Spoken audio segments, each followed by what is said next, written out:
Thank you very much, Chaplain Hurley, Vice President Pence, Secretary Shulkin, members of Congress, members of the Armed Forces, and distinguished guests. Please join me in welcoming Captain Gary Michael Rose to the White House.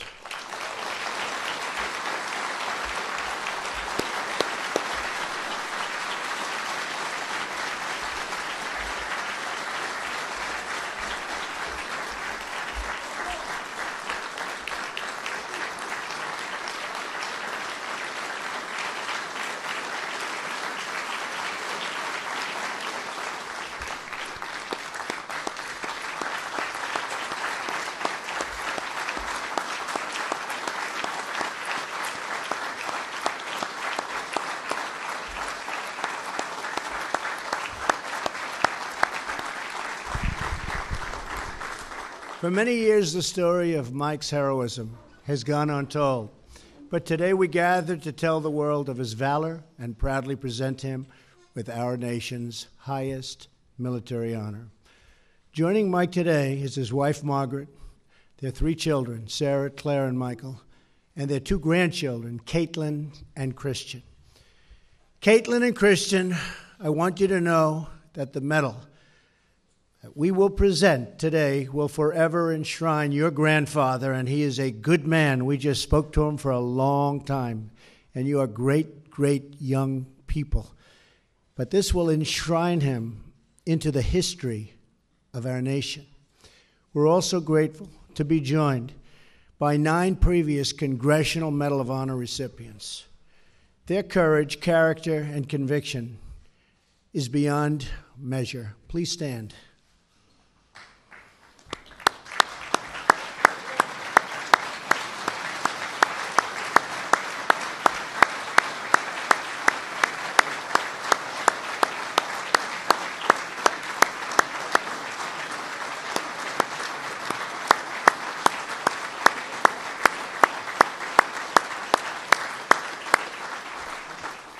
We are honored to be in their presence.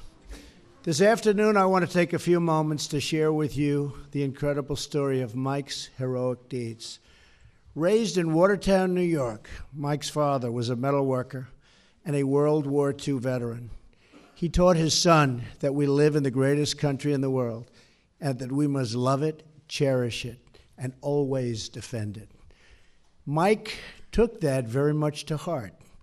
After his first year in college, he enlisted in the Army, and by the time he was 22, Mike was a medic for the 5th Special Forces Group in the Vietnam War.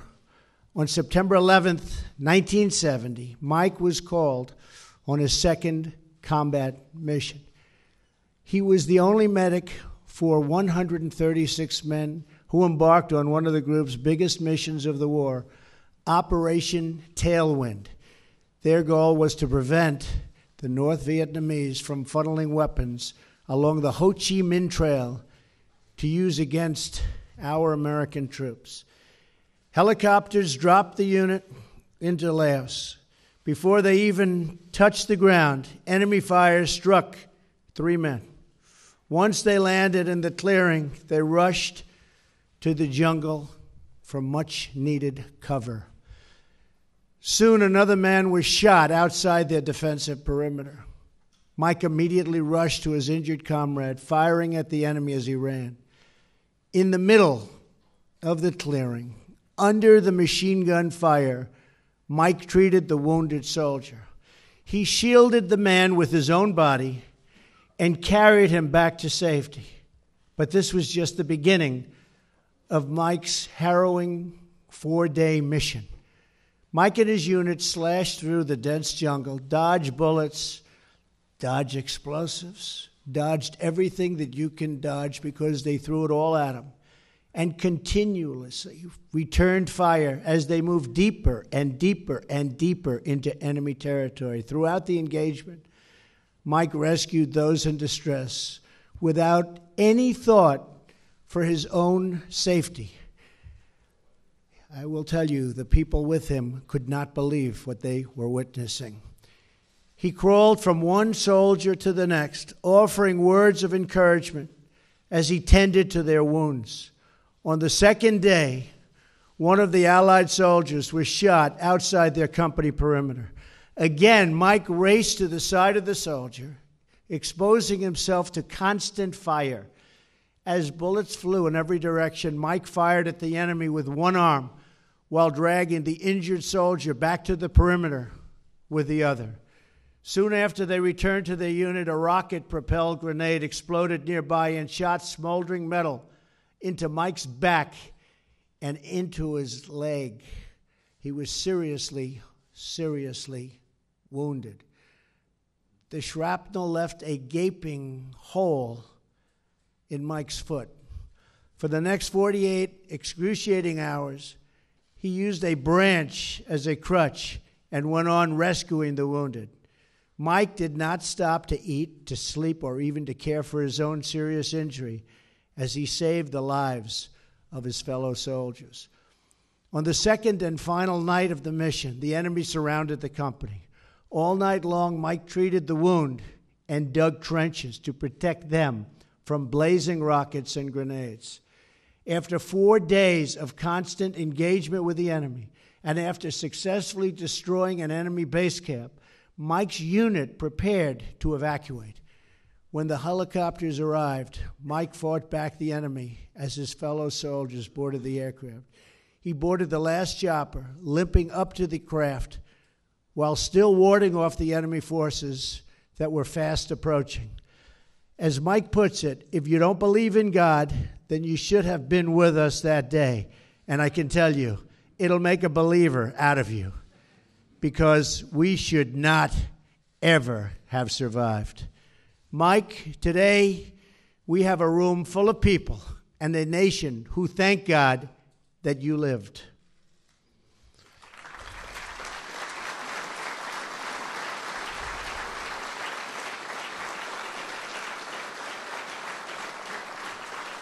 Mike's story doesn't end there. Soon after the helicopter lifted off the ground, the chopper was hit by enemy fire. Mike, this is serious stuff.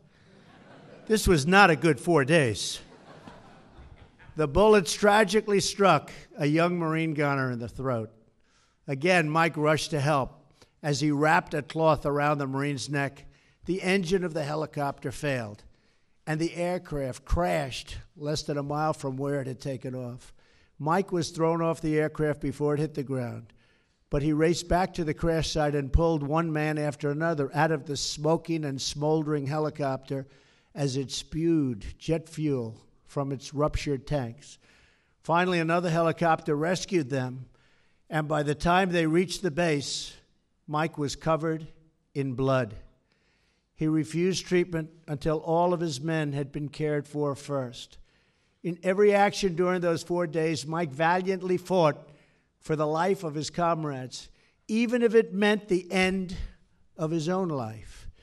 Mike, you will, I have to say, your will to endure, your love for your fellow soldier, your devotion to your country inspires us all. I have to tell you, that is something. Nations are formed out of the strength and patriotism that lives in the hearts of our great heroes. Mike never knew for certain whether or not that Marine gunner who was shot on the helicopter survived until earlier this year, when Mike learned that the Marine had endured a painful and difficult recovery, but that he had made it and lived a long and very full life before passing away in 2012. As Mike said, that in itself made it all worth it. That Marine was one of many men Mike saved. Throughout those 4 days, Mike treated an astounding 60 to 70 men. Their company disrupted the enemy's continual resupply of weapons, saving countless of additional American lives. Today, we are joined by many of Mike's brothers in arms who fought alongside him in Operation Tailwind, along with brave airmen and Marines who provided critical support throughout the mission. As Mike put it, if it wasn't for those air crews, all of us would still be in Laos. Among those here today, are 10 members of Mike's unit. Please stand up as I call your name. Sergeant Major Morris Adair, Sergeant Don Boudreau, First Sergeant Bernie Bright, Captain Pete Landon, Sergeant Jim Lucas, Lieutenant Colonel Gene McCarley, First Sergeant Denver Minton, Sergeant Keith Planchett, Specialist 5 Craig Schmidt, and Staff Sergeant Dave Young. Thank you very much. Thank you.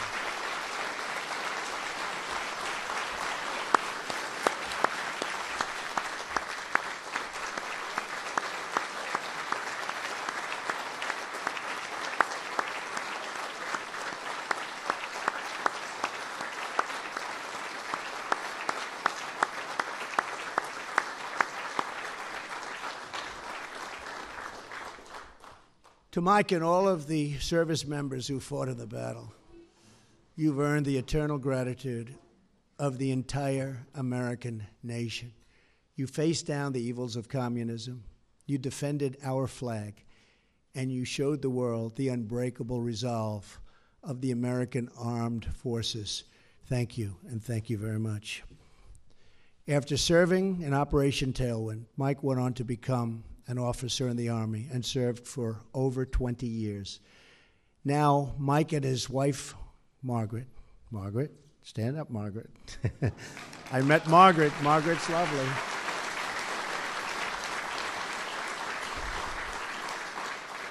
Reside in a fantastic place where I just left, Huntsville, Alabama, where he lives by a core conviction. You serve your country by fixing your block or fixing your neighborhood.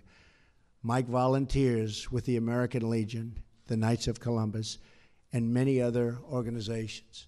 He volunteers at a local soup kitchen, fixes broken appliances for elderly and disabled neighbors, donates his hair for those suffering from cancer, makes lunches for children in need, and organizes community gatherings to bring people closer together. Just something we need all over the world and certainly in our country. He's a loyal friend to his fellow service members, many of whom are in addition here today. And every Wednesday, Caitlin and Christian come over for homework night with Grandpa and Grandma. I think Caitlin and Christian will agree, and I just met them. You have to stand up. Come on, Christian. Come on, Caitlin.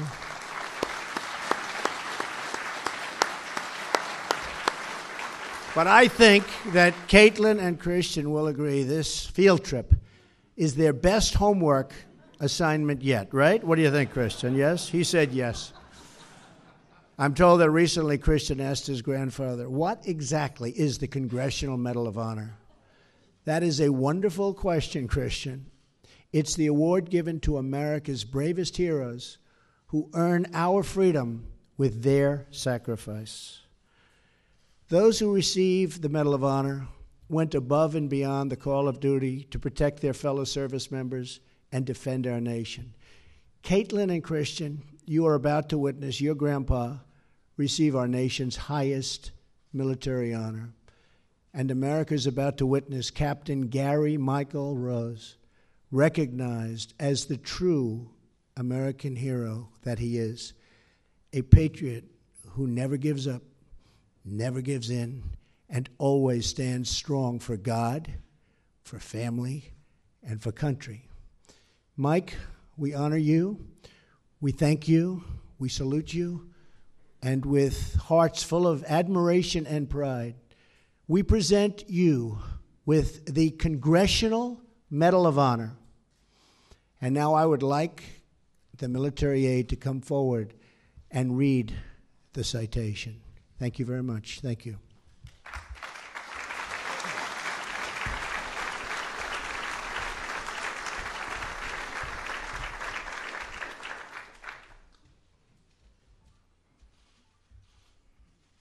The President of the United States of America, authorized by Act of Congress, March 3, 1863, has awarded in the name of Congress the Medal of Honor to Sergeant Gary M. Rose, United States Army, for conspicuous gallantry and intrepidity at the risk of his life above and beyond the call of duty.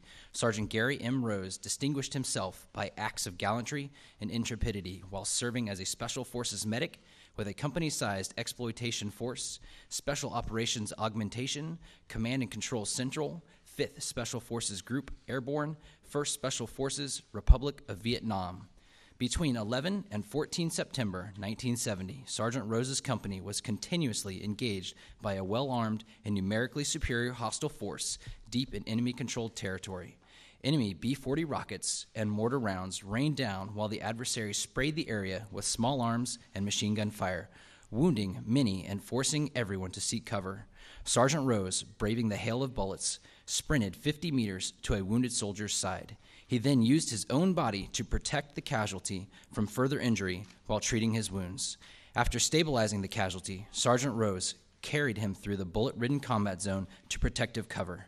As the enemy accelerated the attack, Sergeant Rose continuously exposed himself to intense fire as he fearlessly moved from casualty to casualty, administering life-saving aid. A B-40 rocket impacted just meters from Sergeant Rose, knocking him from his feet and injuring his head, hand, and foot. Ignoring his wounds, Sergeant Rose struggled to his feet and continued to render aid to the other injured soldiers. During an attempted medevac, Sergeant Rose again exposed himself to enemy fire as he attempted to hoist wounded personnel up to the hovering helicopter, which was unable to land due to unsuitable terrain. The medevac mission was aborted due to intense enemy fire, and the helicopter crashed a few miles away due to the enemy fire sustained during the attempted extraction. Over the next 2 days, Sergeant Rose continued to expose himself to enemy fire in order to treat the wounded, estimated to be half of the company's personnel. On September 14th, during the company's eventual helicopter extraction, the enemy launched a full-scale offensive.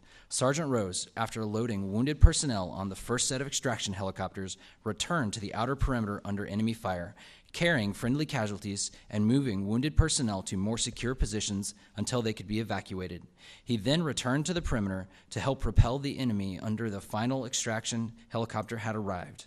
As the final helicopter was loaded, the enemy began to overrun the company's position, and the helicopter's Marine door gunner was shot in the neck. Sergeant Rose instantly administered critical medical treatment on board the helicopter, saving the Marine's life. The helicopter carrying Sergeant Rose crashed several hundred meters from the extraction point, further injuring Sergeant Rose and the personnel on board. Despite his numerous wounds from the past 3 days, Sergeant Rose continued to pull and carry unconscious and wounded personnel out of the burning wreckage and continued to administer aid to the wounded until another extraction helicopter arrived. Sergeant Rose's extraordinary heroism and selflessness above and beyond the call of duty were critical to saving numerous lives over that 4-day time period. His actions are in keeping with the highest traditions of military service and reflect great credit upon himself, the 1st Special Forces, and the United States Army.